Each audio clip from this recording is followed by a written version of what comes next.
On the news, Lagos State House of Assembly summons Attorney General of the state over executive order. We don't want to invite the governor to come and tell us why he has signed commencement order.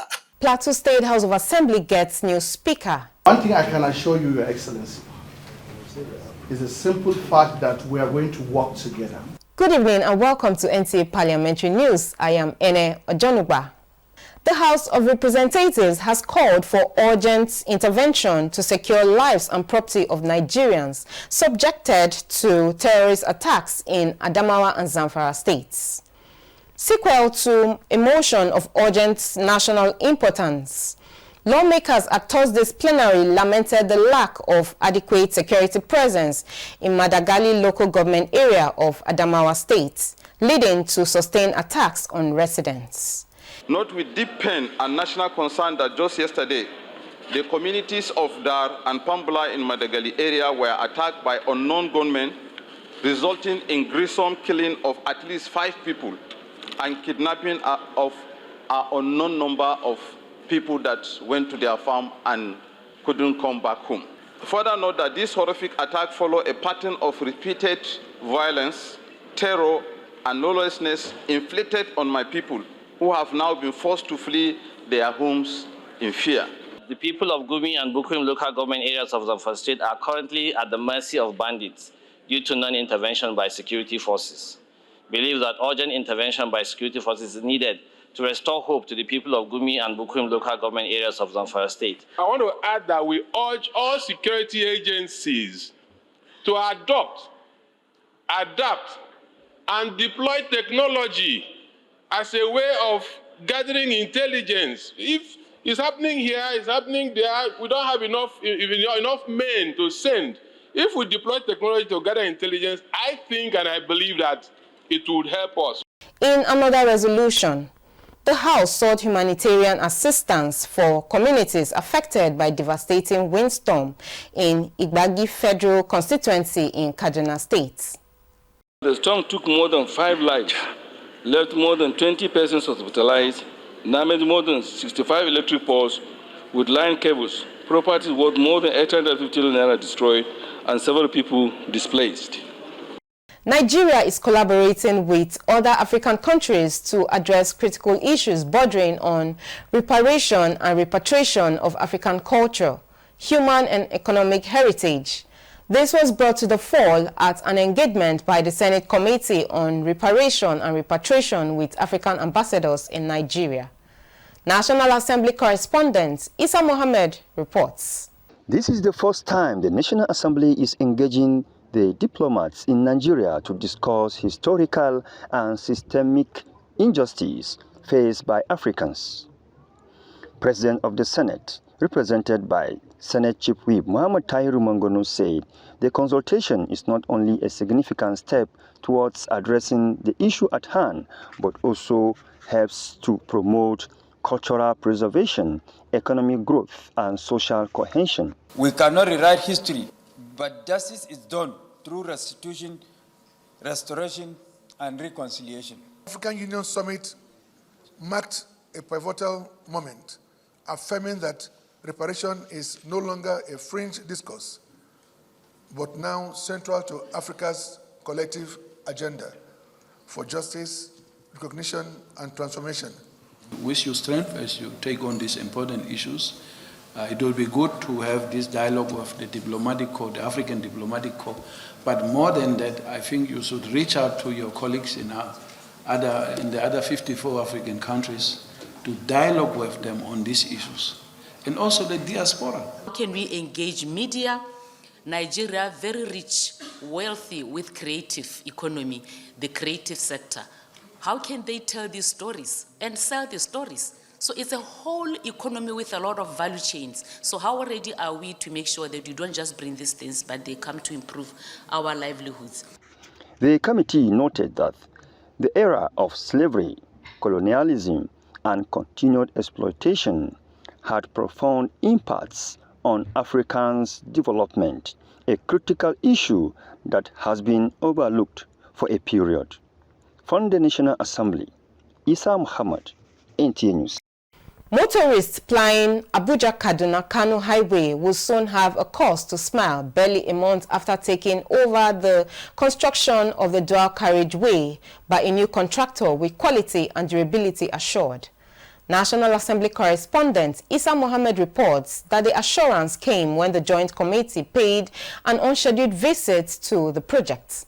Abuja-Kaduna-Kano dual carriage road is flourishing with promising quality and appreciable pace at the site of ongoing construction work on the road by the new contracting firm. The Joint Committee on Works expressed satisfaction with quality of work, but cautioned the contractor on meeting deadline and other contractual specifications. I must tell Nigerians that we are getting it right now under President Tinubu.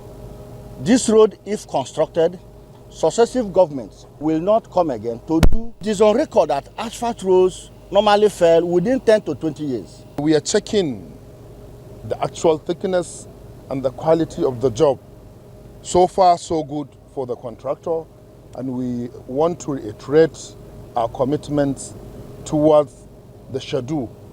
This project is going to be done within the time limit, and we are going to be visiting this project, I think, at interval. The project is in phases, as highlighted by the Federal Ministry of Works. Section 1 has 3 components: the part that's on concrete, the part on asphalt, and then the overlay. The Abuja-Kaduna section is 40.45 kilometer length, while that of Kaduna-Zaria-Kano section is 73 kilometer length, asphaltic concrete binding and wearing, with duration of 14 months completion period. In Abuja, Isa Muhammad, NTA News. We now pause for some messages. The news returns shortly. Are you looking for a short channel to make your business, goods and services go viral? Look no further, as NTA Parliament is your short channel. Take advantage of our wider reach and advertise your products and services on NTA Parliament DSTV channel 370, GoTV channel 126, StarTimes channel 306, and Free TV channel 706. For more inquiries, contact the Marketing Department, NTA Parliament, NTA Headquarters Area 11 Garki, Abuja, or call these numbers 080-383-40464 or 080-770-78055. NTA Parliament, strengthening Nigeria's democracy. Welcome back. You are watching NTA Parliamentary News, reaching you from the nation's capital city, Abuja. You can follow this newscast and other programs on our social media platforms showing on your screen. We go to Plateau State, where a new speaker has emerged, as the State House of Assembly correspondent Ruth Stephen Hoke reports. The election took place at plenary following the nomination of a new speaker by member representing Langton North Central, Daniel Nambalistic, and Abdul Yanga of Mangu North East.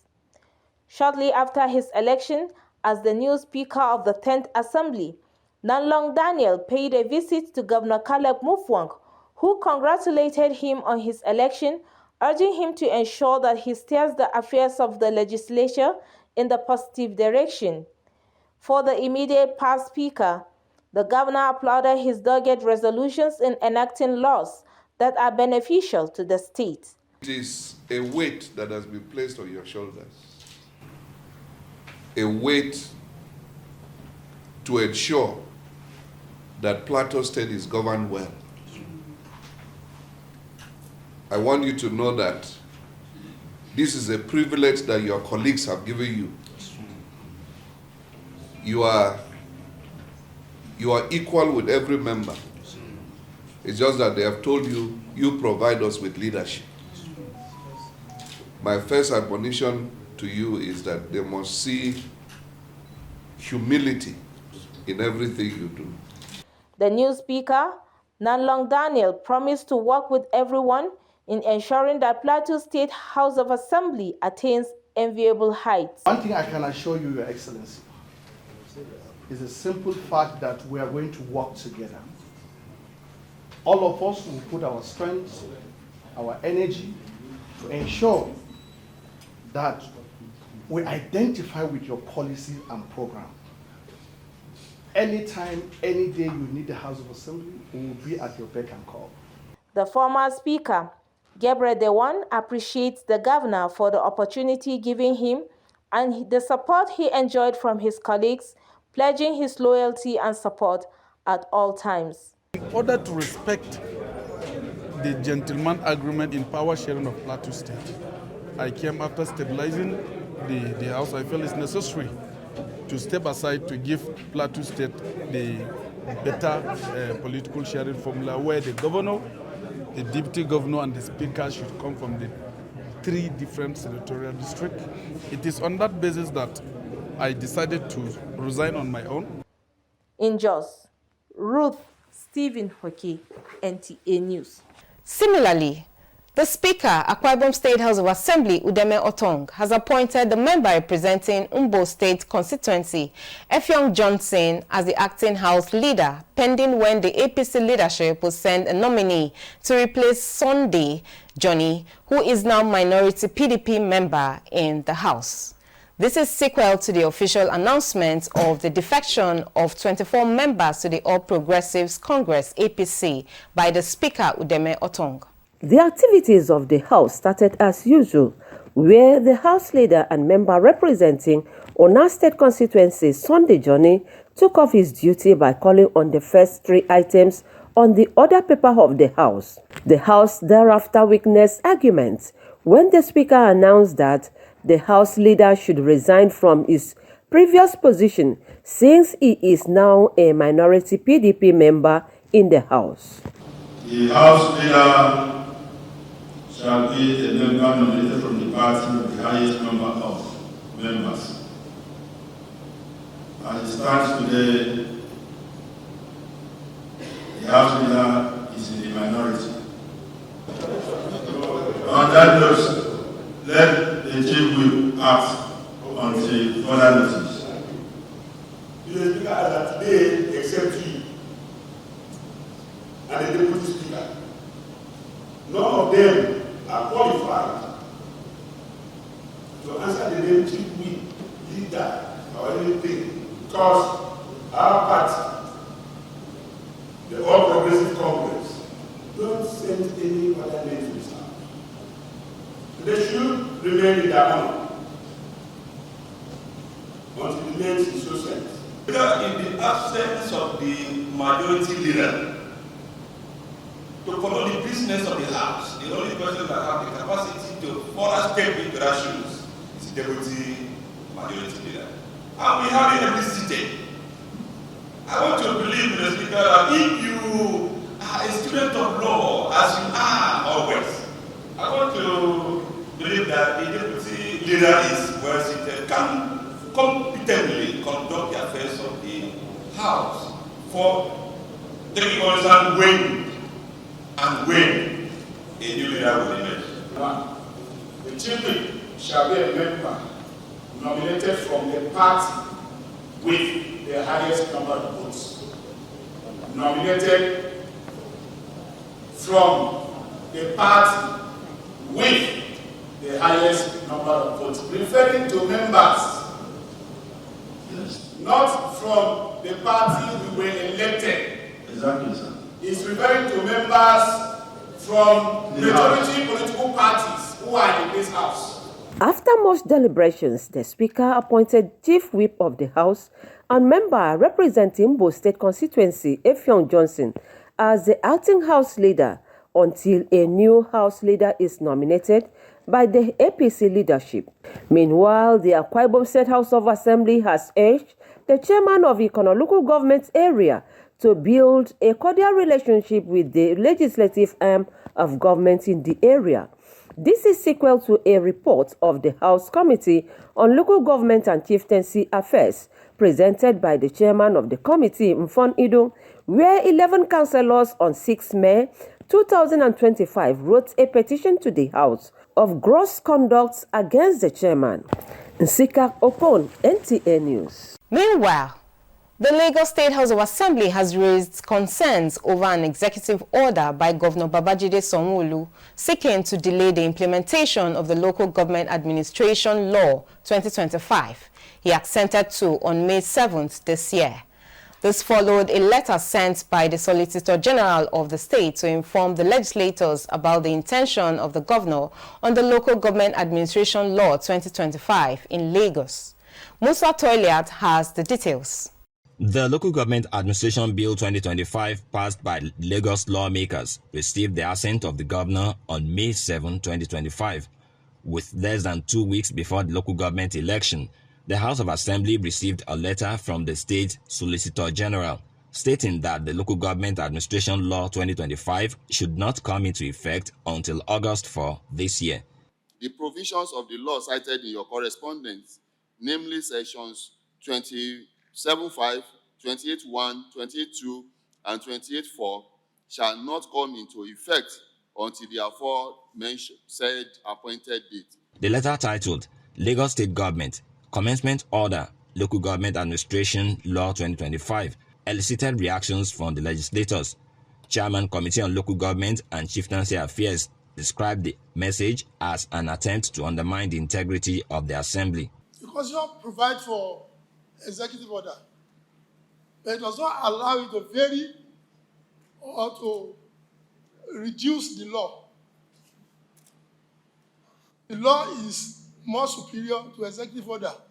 So this we must abide with. The sanctity of our law must be respected. Just very recently, Mr. Speaker, you talk about us upholding the dignity of the House.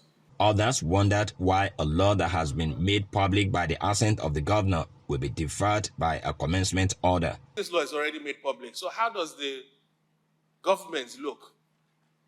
How does the legislative arm defend a law that has already been put out there? Even if you want to change the commencement date, sir, there are applications, there are rules. Even our rules and standing order says it.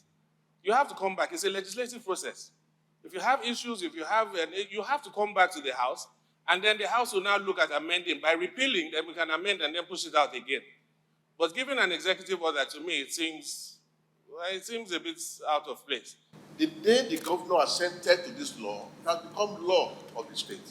So I think it's an aberration for us to start suspending the law, the execution of the law. We now look like jesters. And how on earth will an executive order overrule the law of the state, of the Lagos State House of Assembly? So I think this is the time that whatever that might happen, that we should have a rethink and make sure that since the law has been assented to, it must take its course. Speaker Mudashiru Obasa stressed that the process of making law ends with the assent of the governor on the law, and where the governor refuses to grant assent, such law can be brought back to the assembly, but not a letter to alter the law. We don't want to invite the governor to come and tell us why he has signed a commencement order. We don't want to invite, but that does not mean we do not have power to invite the governor, but we limit it to Solicitor General, Attorney General, Director of Litigation, and Commissioner for Local Government with his peers, for them to appear before the Joint Committee of Judiciary and Local Government Committee urgently, immediately.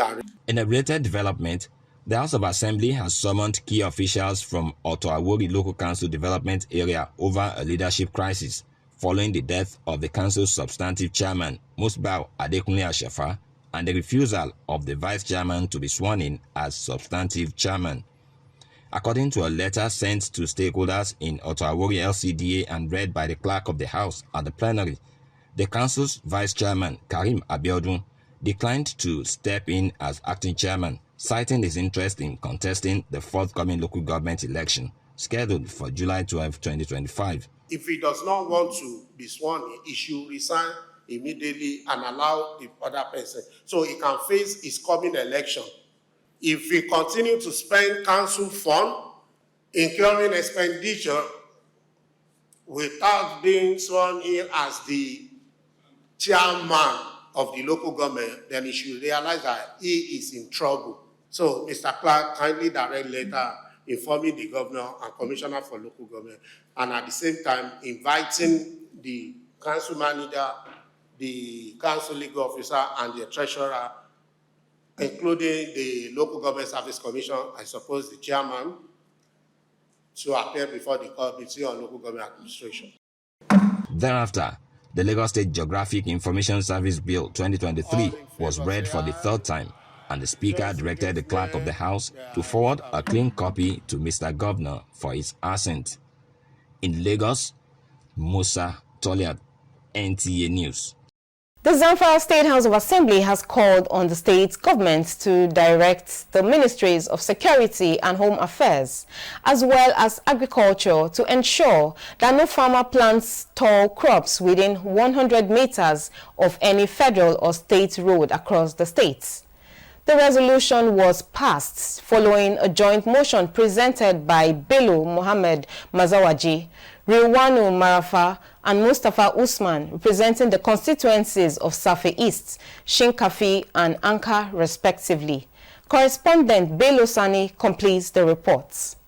As this year's rainy season begins in earnest, the Zamfara State House of Assembly has deliberated on the need for the state government to instruct the Ministry of Security and Home Affairs and Agriculture to ensure that no farmer plants tall crops within 100 meters of any higher way. The move is aimed at reducing rising threat of bandit attacks, as such crops are often used by criminals as cover to ambush commuters. While presenting the joint motion, the member representing Affairs, Bello Muhammad, Rilwanu Marafa of Anka constituency and Mustafa Usman of Shinkafi constituency respectively, explained that during the rainy season, bandits exploit the tall crops planted along highways as hideout for launching attacks. They therefore urge the relevant ministries to take immediate action to prevent the planting of tall crops near all major roads in the state. After extensive deliberation, the House unanimously resolved to call on the state government to enforce a ban on planting tall crops within 100 meters of all higher ways. As a result, we call on the Zamfara State government, the Ministry of Security and Home Affairs, and that of Agriculture to ensure that tall crops are not planted within the distance of 100 meters during this year's rainy season. Doesn't support the motion, say aye. Once again, say aye. Meanwhile, a bill seeking to amend the law establishing Zamfara State College of Art and Science, Gusau, to rename it Zamfara State College of Art, Science and Technology, Gusau, has passed its first and second readings. In Gusau, Bello Sani, NTA News. Following the devastating winds and heavy rainfalls recorded recently in some parts of the state, Sokoto State House of Assembly has deliberated on 2 bills of urgent public importance seeking quick intervention of the state government and relevant authorities. The motions were moved by Abubakar Shehu Shamaki of Yabo constituency and that of Sokoto South 1, Aminu Gidado. Shehu Yusuf Anga reports. A member representing Yabo constituency, Abubakar Shehu Shamaki, is a matter of urgent public importance, presented a motion regarding the heavy windstorm and flooding occasioned by heavy downpour that wreaks havoc in Kwedaza town of Kilgore district in Yabo local government area of the state. So as a result of that, I presented a motion calling the Honorable House to do call on the state government and other relevant agencies to come to the aid of that communities by providing essential commodities and other materials, relief materials to the victims of this windstorm. Meanwhile, a member from the Sokoto State South 2 constituency, Aminu Gidadu, has moved a motion that requires urgent intervention of the state government and relevant authorities on the need for the construction and more drainage system and the silting of existing ones in the state metropolis and rural areas to avoid the flooding in the state as predicted by Nigerian Meteorological Agency (NIME). He noted that over the years, Sokoto State has been battling with devastating effect of flooding that rendered many harmless, loss of lives and livelihoods. Last year I was quite on committee to flooding and I saw what I saw. What I saw was disastrous. And actually we are trying to see how possible we can prevent what happened last year to happen this year as well. Members supported the foresight of the lawmakers in presenting the issues before the House. The Speaker, Tukurabala Bodenga, who presided over the plenary, announced the unanimous approval of the House. After legislative proceedings on the motions presented by the members of the House. As such, the House has also called on the Commissioner of Environment to appear before the House to deliberate on the matter. From Sokoto State House Assembly, Sheikh Yusuf Anka. That concludes the news at this time. Remember to follow our social media platforms on the screen for more engagements. I am NTA Ojonugba. Many thanks for watching us. Bye for now.